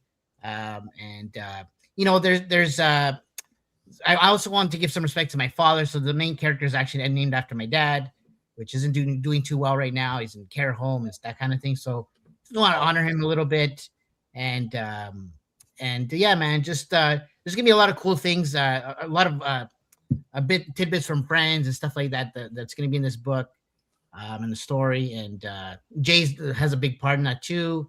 We're coming up with everything together, and yeah, it's just gonna be a cool thing. We got a lot of input from friends, like I said, and got a little small little community going. We also had we just did our AFCC event, and we had some people actually come out and cosplay some of the characters, which was kind of cool. That was fun. So yeah, man, there's some love coming out of it, right? And yeah, man, it's definitely a thing in the making, man. It's we've been at it for about a year now. Our buddy Sebastian Neves, the writer, the artist, his father just passed away a few weeks ago, man. So that unfortunate, right? So there's gonna be some stuff of his dad in the book there too, and so just yeah, man, it's just it's a big story of love and everything put together from things that we grew up watching and whatnot. So Danny is so happy, and I'm pretty happy too, that one of our fans actually, she cosplayed as Great job. La Loca Loba, Yeah. and she did an incredible job. Honestly, she's this is local super and a local cosplayer here in Toronto, and man, she's huge. She's amazing. That's awesome. Yeah, she actually came to Danny's event, and yeah, she literally killed it. Like she was there all day, and it was not warm in Toronto that day. It was freaking freezing. It's Toronto in January. Yeah, Yeah. that she toughed it out, man. She did some amazing stuff. But she's a huge fan. As soon as she saw, we didn't even ask her to do this, right, Danny? She did this on her own. She just offered, man. She really liked the backstory of La Loba Loca, which is actually El Dragoon's tag team partner. So and love interest, and so but she's a badass too at the same time. But she just really loved the character, and she just decided, hey, I'm gonna come to your event and cosplay, and didn't want anything out of it, just wanted to be a part of it, and she's gonna keep doing it. Apparently, she's gonna keep representing the character, go to other events and that kind of thing. She's actually helping us make some lucha masks as well, because she makes clothes for production, that kind of thing, and so yeah, she's helping us out with some gear and stuff like that too. So yeah, the event was awesome thanks to her as well. Also, Brett, you inspired us and myself to do this event. Like, I see how you guys do such awesome events in the States, and you highlight the indie community, right? And we just find in Toronto, Canada in general, there's not a lot of that going on. So you definitely inspired us to do this, right? And we want to just bring more of that energy here, and just get the word out on indie companies, right? And Dave, it'd be awesome to have you come out at next event, so if you ever decide you can handle the cold, I love the cold. I'm actually miserable in LA weather-wise. Like, a lot of people love it. I'm a hot-blooded guy. I'm from Colorado. I know it doesn't get nearly as cold in Colorado as Toronto, but and I have friends in Toronto. So I'm excited I'm going to Northwestern Ontario actually with my dad in June for a fishing trip. So it's like I went to Vancouver Film School, so I'm like a unofficial Canadian, I guess. Nice. Yeah. You're Canadian to us, brother. Don't worry about it. You're definitely welcome to the next event, man. We want you as a guest, and we can thanks, make it man. Yeah, man, that'd be great. This was one of the highlights, I think, for us. Danny actually met Brett, the Hitman Hart. Yeah, man. I got to share El Dragoon with him as well, and I let him know how he inspired. We grew up watching Brett and his matches and stuff, and he was Canadian born and bred, right, from Alberta, and so he definitely inspired us, right, to do this kind of thing, and he was super cool, man. He actually, the minute I showed him El Dragoon, he's like, he was talking about how he was supposed to wrestle Rey Mysterio before he retired, and he just never got to it then. So but they reminded him of that, and so I'm like, oh, that's cool, man. And so That's awesome. Yeah, man. Met one of my heroes in a sense. That's awesome. Cool, man. Yeah, man. So yeah, the whole team together, and it's been a long journey, but we have a lot. So fun stuff about this though, and you know what? This is important. El Dragoon was first debuted. Where did we debut El Dragoon first, Danny? Was it SDCC? No. Oh my God, no, dude. We debuted. We're sorry. Where did we first debut it? Yes. Oh, it was ToyLanta. It was ToyLanta. You're fired, Danny. Get out of here. Sorry, my bad. Oh my God, that's so funny. Oh man. What was the place segue called? was What's fuck called it right up. again? Where was it? It's a place? Oh my god, that's funny. The Shout very out first ToyLanta, place that for we sure, ever for sure. debuted it was Yeah, right right here here. This was at it. ToyLanta. Yeah, There we are 100%. hanging with Steve Dennis. It was an absolute blast, and we were so excited to be able to debut this at the show. Yeah. And we're coming full circle because we're going to be back at ToyLanta 2026, and we have some brand new announcements to make at the show. So, guys, it's going to be a blast, and we want to thank Brett for inviting us For once sure. again to Thank you, ToyLanta. It's going to be an absolute blast. So, it's not just us. There are a whole bunch of other toy companies coming. It's going to be Right. crazy, guys. We Yeah. got the Four Horsemen. These guys need no introduction. They're going to be there. And of course, last year they had the freaking dragon there. Who knows what they're going to have this year? Obviously, they just did a Kickstarter. So you never know. Maybe some of these figures will actually be there. And as a matter of fact, there is an exclusive. Where are the exclusives? where are the exclusives, Brett? Are they here? I think it's on the main landing page. Oh, Yeah, sorry. on the website. I think Sorry, it's on the they're main, sorry yeah. about that. Go to the homepage. I think Is it on it's the main landing page? Okay, hold on. That was probably the Yeah. thing I hit up for most when they Keep going. announced me. I had like 5 friends like, "Can you give me the Yeah, Four yeah. Horsemen exclusive?" I'm like, Yeah, I heard Thanks. that one too. Yeah. So, talk to us about this Four Horsemen exclusive, Brett. Man, it's just a really super cool figure in a very similar style theme as last year's. For anybody that likes to have military style action figures, So now there we are. There we are. Yeah. Nice. The glare is Shot killing me, man. spot. There we go. The 2 exclusives for ToyLanta. One was Joe Lanta's exclusive, which was all 25. Yeah. And This was ToyLanta 2025s, and this one's 2026s. That's The right. Lieutenant Holiday. Yeah. Nice. Yep. beautiful stuff. And of course, this will be available. That you have stock, is that right, Brett? So the pre-orders units, the units for pre-order are about sold out. So I mean, people really need to get in there to secure their figure. We do have units that are set aside for each day. We have an each day allotment of Friday, Saturday, Sunday allotment. But I mean, let me take that back. We have a Saturday allotment. If it sells out, we won't have it on Sunday if it sells out. He comes with a crap ton of stuff too, man. Like, oh my gosh, look at all those accessories. I love the war paint. So he's got 2 different head sculpts. He's got the war paint version, but he's also got the regular version and the 2 more like bare hands with the gauntlets. Very, very cool. What's this guy retailing for right now, Brett? $60 if you, and then you can buy a ticket with them that guarantees your figure in a 3-day VIP pass for $100. So it gets you the figure and then the 3-day VIP pass, which the VIP allows you to do after-hour stuff like the lobby swaps, and which are actually at the convention center this year. And we've got a handful of other things going on after hours. Typically there's fun stuff to do. So the show version is the only one that has the face paint and the bare lower arms. The head without face paint and the bare lower arms. Yep. And this one right Yep. here. So you got to be there if you want these, and you got to get your VIP passes to be able to get this guy. So don't sleep on this, guys. This guy will not last. Trust me, this one's a lot of fun. We will sell the figure without it being a VIP pass, but again, that's the only guarantee way to get us to get the Lieutenant Holiday VIP pass. That guarantees, and you don't got to wait in line really, other than to pick it up. Absolutely. So huge shout out to the Four Horsemen, of course, available at ToyLanta 2026. There's also going to be Animal Wars of the Kingdom, of course. These guys have always killed it. Last year, Toys. Yeah, Spirit Toys. And last year they did some debuts at the show, so hopefully we'll get to see even more of those.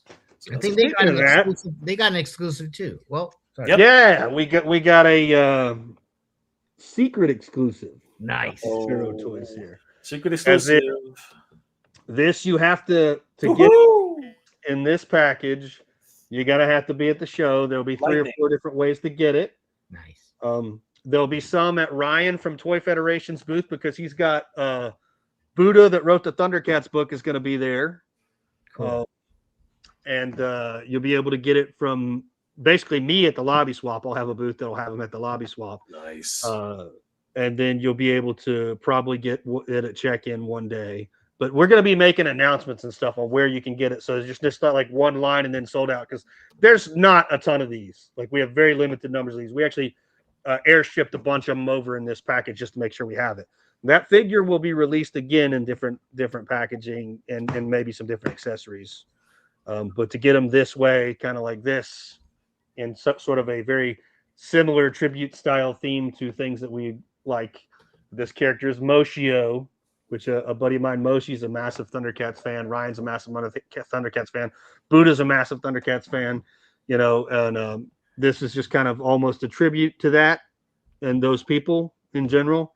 He's Moshio is a clever bard thief whose music is as sharp as his blade, often clashing with Hannibal over the rigid laws of the king. Moshio lives by rhythm, freedom, and instinct. With a tune on his lips and mischief in his stride, he can turn enemies into allies and chaos into celebration. When the battle calls, his cries ring out, let the music play, and let the legend live another day. So there you go. Moshio. Cool deal. Sweet. That is awesome. So yeah, definitely pick that up as an exclusive for ToyLanta. And we do have the 9 to 5 Warriors are also going to be there. These guys are just so much fun. These guys are harkening back to those 80s food toys. These guys are killing it right now. I'm loving my these guys. pizza guy. I haven't even opened it yet. It's in the shipper box still. I love the pizza slice guy. Those guys are great. Yeah, they're so much fun. Operation Monster Force, of course, this is part of the Big Bad Workshop. So Big Bad Workshop, an official sponsor of ToyLanta. Big Bad Workshop. Fresh Monkey Fiction. These guys are sick. Definitely see these guys at ToyLanta 2026. And we have Brutal Realm. These guys are awesome. I love Jason and James. And apparently they will have a brand new painted prototype debuting at ToyLanta 2026. So this is going to be so much fun. They're going to have something in their booth. I'm just going to say that. They got some fun stuff. Oh, so much fun. Let's get brutal, guys. And of course, Bull Airs is going to be there with some brand new offerings. I do believe that they still have some shoes left over for the Garbage Pail Kids, as well as some of their other offerings. So it's going to be great to see Bull Airs at the show. They just talked about Denver the Last Dinosaur at Toy Fair, as well as Chuck E. Cheese, which was a surprise to everybody, I think. So it's going to be really neat to see those on display at ToyLanta. Then we have the Creative Beast Studios. Oh my gosh! If you want a Dino Riders back if you guys are fans of Dino Riders, this is about as close as you're going to get, and they are as accurate of dinosaurs and the Mesozoic eras that you'll ever get. They really are so intricate, so detailed. It's crazy how much amount of detail they've actually put into this. It's pretty freaking amazing toys. They're amazing toys. Comic that they're working on. It's amazing. That's insano. Like when I showed my Kaiju Doom comic, David Silva, who is the creative director and creator of this amazing line, he's like, dude, I need that guy to do this comic. I'm like, he's your guy. And Yvonne, who's amazing, he's doing this awesome. They've shown pages of it. I'm not sure if it's out yet, but the comic book and the story is amazing too. I love when people can tie their figures in the world together with a really awesome story. So I'm stoked. And just huge shout out to David Silva. He was like a big brother to me and helped me get my Kickstarter going. He let me talk his ear off and ask him a million questions before I launched mine. So he was a huge help and huge reason why I was be able to do what I do. So yeah, he's awesome. Incredible. Yeah. And of course, these guys no longer need any introduction. I mean, man, bastards. Yeah, they suck. If you don't know who they are, you're under a rock. Ass. Oh my God. And continues to kick ass. They got what? They got another 25 days? Dude. Man, it's just going nuts. It's so stupid. $1 million. This is crazy.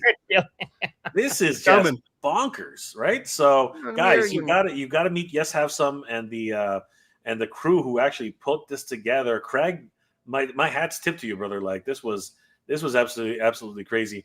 And it's funny that it says Kickstarter will launch March 10th.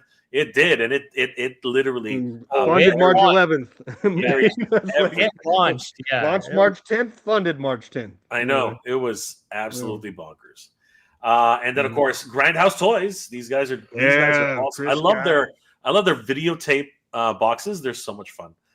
So guys, definitely check out all of their wonderful offerings for. Again, their zombies are just killing it, man. Like so. And you can check in Chris Scott Official. Like basically that whole line came from Chris Scott Official. So cool. And Harbinger Studios. I mean, these guys, Savage Crucible, Collegiate Legends, and Frazetta. These guys will be there. Guys, if you haven't already seen these figures, they are something special. And I think a lot of people are really excited about Collegiate Legends, particularly because, man, like sports toys, it's been a hit and miss, but these ones look really, really cool. So, guys, definitely check out. Toys. These are very good. I know exactly what you're talking about with like sports toys, and it either being like something where the aesthetic is almost like a mini statue, or something where it is just kind of like a crappy representation of the athlete or a crappy representation of a toy. This is a nice blend. Yep. And they've got a kind of like a customization stuff as well. Like this is kind of like a sports toy for a toy collector that also watches sports. I think they're great. That's a good product. Absolutely, 100%. So, guys, definitely check out Harbinger Studios at ToyLanta. And then we do have the Meta Travelers. And, they were at Action Figure Comic-Con, and these guys really have some great products, honestly. We got a chance to talk to these guys on our show. And seriously, some of these are really creative designs that a lot of people think that, you do one space type of character, you've seen them all. No, that's not true. Meta Travelers has a really great storyline, a really great product line as well, and you guys got to see these guys. These guys are really working hard. So very cool toys. I wasn't aware of them until like 2 weeks ago, and I thought it was like for Meta, like Facebook and Instagram. Like, what are these? And I'm like, oh, these can't be for that. And they're crazy. They're insane. Yeah, beautiful. In the best fun toys. Check those guys out. And Odd Frog is coming back. They had a great display in our room last year, and seriously, they're doing some really wicked stuff.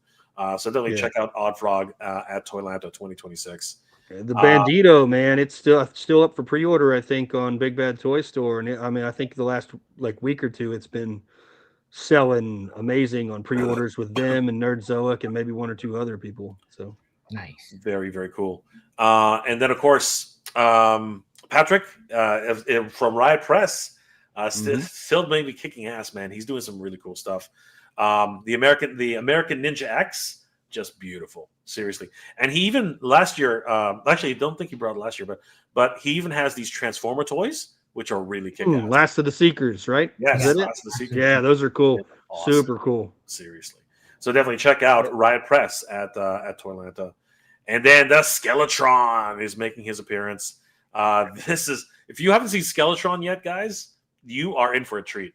Like, this thing is absolutely amazing. If you're into O-rings, if you're into 3 and 3/4 figures, yep, modern. Yep. Yeah, they have O-ring, modern 4-inch, and then Marvel style 6-inch action figures. Yeah, highly. Those guys are just 2 awesome guys. You got to meet them, or at least one of them. I forgot if I met both at PowerCon a couple of years ago. And they're just 2 awesome guys. Ben's really fun. Sam's the dude with the mustache. He's also really fun. Sweet. And they are amazing. And of course, you got to see the Skeletron. And then we have Tide Realm Crosshairs. Now, when's the last time we saw a really good pirate figure? People have been telling me about this and that we should be covering it.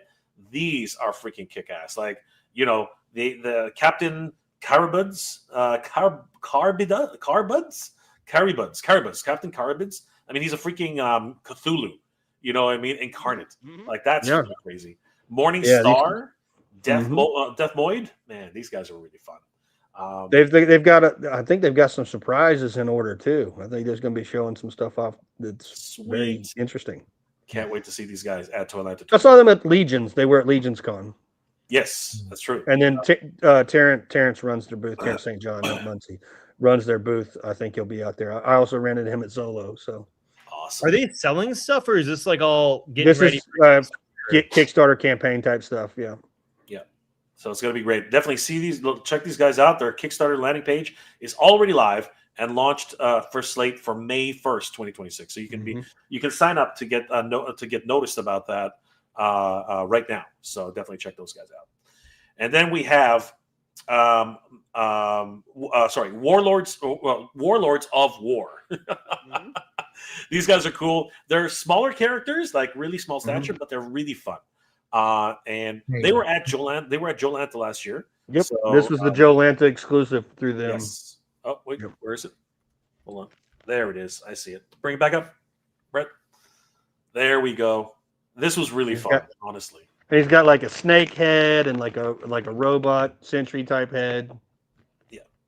And he's got all So kinds if you remember Battle Beasts, I think that's kind of like the size of very these guys. very battle beast scale type funness there, but also modular play with the Glio system. So there's lots of different add-ons, like arms and guns and stuff. 100%. Digital Caveman, what's up, dude? Always good to see the Digital Caveman. Creative Beast is hefty stuff, man. Yeah, absolutely. They are really kick ass. They're fun. Dude stuff. Wow, Dino Riders. You better believe it, bro. Those are the awesome. Very awesome. similar concept there. Tom's Toy Rumble. What's going on, dude? I'm really excited for legendary figures to arrive. Yep. Meta Travelers is just sick. They're really killing it. Josh, again, hang on, Adam has been saying it's Moshi Zero. Which that's kind of funny because it does say Moshi Zero. We're just calling it Moshio, but that is actually a 0. I'm pretty sure I sent the thing over to Jason, said make sure it's a 0 because I think it just looks cooler. That's fun. That's awesome. Yeah. And Tide Realm, Jordan McKenna says Tide Realm Crosshairs looks freaking awesome. Yes, brother. We are really excited about all these wonderful figures. And Toybarian. I posted on Instagram now, and you guys are in the background. Man, I cannot wait. Thank you, brother. Appreciate it, dude. We really appreciate it. And I finally got it running. So check this out, everybody. Danny has sent me these awesome pics. Oh, cool. Yeah, these are really cool. Brand new sculpts that we can see. And these, of course, are early sculpts, but they're looking much better. Danny, what are your thoughts about these? So the one on my previous photo there, yeah, the one on the left there was of the prototype that I had here shown, and we figured he wasn't too accurate to the comic book and whatnot, so we worked on his proportions, and so on the one on the right is kind of more the direction we're going in, and I think you get some more photos there, but as you can see, yeah, so. The one on the left more kind of looks more like it's comic book accurate, and it's a bit more beefier, basically, as you can see. So yeah, the one on the left was the initial prototype, and not bad for the first one, but again, we figured it wasn't accurate enough, and. So the one you're holding, Danny, the printed one, that's the one on the left, and the one on the right's like kind of all the updates and stuff, or yeah, you got it exactly correct. You got it, and yeah. So we had a painted one too there. None of the heads fitted on the actual body, and they just fall off and stuff. So very very early prototypes, and then this is one that with Brett and Vonner, they're helping us out too on creating this figure. So. This is kind of a version they came up with as well, which is very cool. You can see the scale fits in with most of the 6-inch lines, right? Which is awesome. And so, yeah, man, we're cooking it up. That's what's happening. I'm sure this is a common thing when designing figures. You kind of go through several renditions, right? So you find the right kind of mold and whatnot, right? So that's kind of where we're at, and. We're looking for feedback as well, but we're gonna have some of this on display at ToyLanta as well. So that's awesome, man. Yeah, my only advice is I would focus if your comic's ready to go, I'd make that a Kickstarter and have it like I feel like comic based Kickstarters are very different than action figures. I wouldn't make it like him a stretch goal. I would be like when he's ready to do a Kickstarter and go like all in on the action figure Kickstarter. Yeah. So it's we appreciate that, bro. Yeah, that's great, man. Yeah. Sorry. It is also two different audiences with like what Dave's talking about. Is like you'll have guys that'll cross that are comic guys and toy guys, but you'll have guys that are exclusively toy guys. Don't really care about the comic. But in a way to cater that, you could maybe even once the comic is backed and kickstarted, you could maybe do a mini with the figure. Yeah, 100%. You know, That's like a better way to You know, amortize that's it. a little easier to go than doing the figure on the comic, because you might be missing the buck of your backers there. Not only know, that, putting- also like I feel like Kickstarter wants to know what its like audience is. So if you make it like Mhm.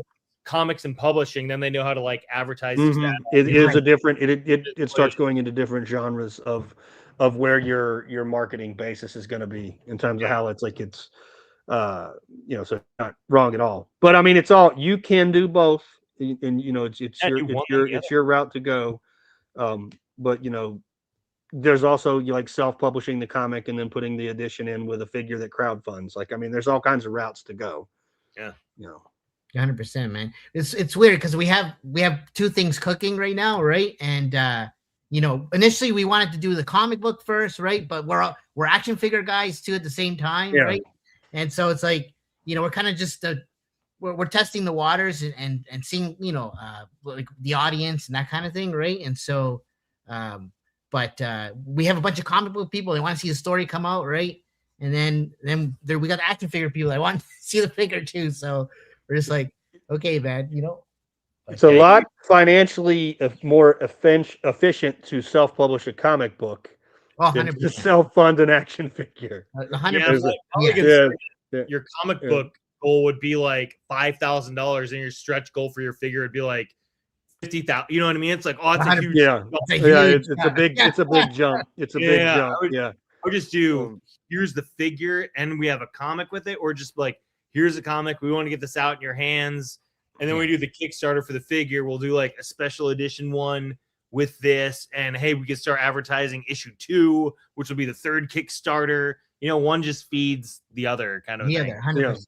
You build the Yeah. audience and then continue to grow with the product. You Yeah. know? Yeah. Like that's We appreciate that. and then like you're talking about other stuff to throw on as additions, like you're talking about like cosplay stuff or masks, you're getting some stuff, tangible items. Like you could do, those as like stretch goals for the book, and like for the toy, you could do like stretch goal of the ring or a vehicle or something like that, or an add-on kit for a vehicle or something like that that has a specific theme. Yeah, 100%. Here's things with Yeah. comic collectors too. I've seen. I haven't done that. I was thinking about doing this, but like acrylic cutouts of 2D artwork. So you could take like your main character design art, and with your comic book, you can make the stretch goals like the acrylic cutout things. It's a way easier. The character acrylics. People love those. I'm like, I'm like, wow, people love these. I don't know if you know what I'm talking about, but you just take like the image and just like it's acrylic and it has a little acrylic stand, and There's just people- standing there. yeah, and it could be like in scale with your figure. So it's kind of like the precursor for the toy Kickstarter kind of a thing. Like, oh, these are The avatar for the board game. yeah. Great. Uh, Understood. These are all The free. board game Danny. is also a wrestling ring. Are you guys writing this down? Yeah. Where's the notes? Yes. Yeah. I did his play set. I did your board game and wrestling ring, and You just cook it up all night, man. That's it. We just troubleshoot this. Like I hope people in the audience are actually paying attention, because this is how stuff gets made. Yeah. Understood. Yeah. 100. Yeah. Brainstorm, man. That's it. But we appreciate it, man. Definitely, guys. Thank you. 100%. And guys, don't forget that we are heading to ToyLanta 2026. Tickets are on sale right now. You can pick up tickets on toylanta.net/tickets. VIP tickets are still available right now. Yeah. And If anybody in the chat buys a Saturday ticket, I'll give you a free Sunday ticket. Well, that's Yeah. there you go. Yeah. Just so you know, just shoot ToyLanta a message. Was watching Mega J and you dorks, and I bought a Saturday ticket, and we'll check it. We'll check the names because I have a list. Love it, man. Thank you, brother. Appreciate it. So there you go, guys. Definitely head over to ToyLanta/tickets. You can buy a VIP ticket right now. Special events include pizza and gaming party on. So that's a $30 pre-sale ticket only. Golden Stop VIP ticket $90. Basic VIP ticket is $50. The classic 3-day general admission ticket is $30 or $40 at the door. The Saturday only general admission ticket is $20 and $20 at the door. And the Sunday only general admission is $15 available only at the door. I want to thank my good friends, Brett of ToyLanta, for joining us tonight. And of course, Dave from Ego Stuff. Guys, this is absolutely bonkers. And I'm so glad that we're going to reunite in less than a week. Not exactly a week, pretty much. Days. Next week. This week. You guys getting there on Thursday or what? We're gonna try. We're gonna try to get there on Friday. Actually, that's the plan. So yeah, we'll see you there, guys. So it's gonna be a lot of fun. So Brett, any parting words before we start winding it down? Yeah, guys, buy tickets. Come to the show. Have a good time. Get to meet us in person. Do high fives and all that fun stuff. We'll drink it. We may do that. That might be something we do. We may investigate that. Sweet. Which how me and Dave met. Absolutely. Yeah, Brett had a fanny pack in the hotel lobby at PowerCon. He's like, "Bro, you want a drink?" I'm like, "Sure." He opens up his fanny pack, has a little like liquor bottle. Here you go. Here's a shot of was it Fireball? I forgot what it was, but I was like, "Dude, I need a probably fanny Fireball." That's awesome. Man, I wasn't running that show. I was misbehaving at that show. I wasn't running that one. Dave. Oh yeah, no. What can we expect for you at ToyLanta in parting in the last couple of weeks? Dude, I wish I was gonna have Monsters there. They're still too early production wise to bring. But I'm working with, like I said, Josh Brown Customs. I did a couple troll heads for him for Mythic Legions Con, and we're gonna bring some more there. We have a couple new heads we're gonna debut there, so I'm gonna have a little Josh Brown. He can't make it, unfortunately, so I'm gonna be repping him, and I'm gonna be helping out Brett with any sort of if he wants a last second panel or anyone who wants portfolio review. If you're looking to break in or have feedback, or you're looking for any feedback or anything, let me know. I'm an open book of knowledge, digital sculpting, marketing, IP building, whatever. So come harass me. I'll help you guys out. I want to see everyone make awesome stuff. So thanks, man. Yeah, Josh's custom bits will definitely be there. I've received the troll heads and I painted one up too. So, we'll have some displays, awesome. Have some fun stuff there. Guys, I want to thank everybody for joining us tonight. It's been an absolute pleasure. And of course, don't forget, ToyLanta is this week, not too long now. It's everything begins on Thursday, but that's because the setup is going to be absolutely massive. But the festivities start on Friday. So we want to see you guys there. I want to thank again my good friend Brett of ToyLanta, and of course Dave of Monstors and Eagle stuff. Definitely follow both of their social medias. Definitely check them out. Of course, get your tickets for ToyLanta 2026, guys. Danny, my good friend, we're going to be trekking it down there, and we will see you guys there. Any last words, Danny, before we log off? Just stay tuned, man. Check out ToyLanta for sure. We'll be there as well. Hopefully, we'll be doing some panel stuff and whatnot. You guys are on a panel. Okay, Making sure you guys. El Dragoon will be on a panel for sure. There we go. Appreciate that, and thank you to Brett once again. Thanks, Dave, for all your insight, your input. Thanks for the show. Looking forward to it, guys. Don't miss out. Get your tickets now, right? And that's it, man.